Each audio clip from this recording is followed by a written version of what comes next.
रमजान की सबसे बड़ी तैयारी क्या है कि अपने दिलों को साफ कर लो पहले से। जिस दिल में नफरत हो, बुग़्ज़ हो, किसी के लिए गुस्सा हो, किसी के लिए क्या क्या जज्बे हों, दिल साफ करना ये इतनी बड़ी इबादत है कि बड़े बड़े नफलों वाले, तहज्जुद वाले, हज उम्रे रोजे वाले तुम्हें नहीं पकड़ सके, क्योंकि इसका करने वाला दुनिया में कोई नहीं।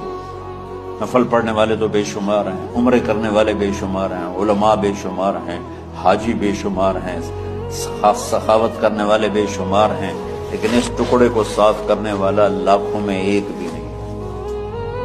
मुश्किल काम आप ये सीख लो, साफ करो, साफ करो, साफ करो। ये रमजान की सबसे बड़ी तैयारी और इल्म को हासिल करने की सबसे बड़ी चाबी है कि अपने दिल को खुला कर लो।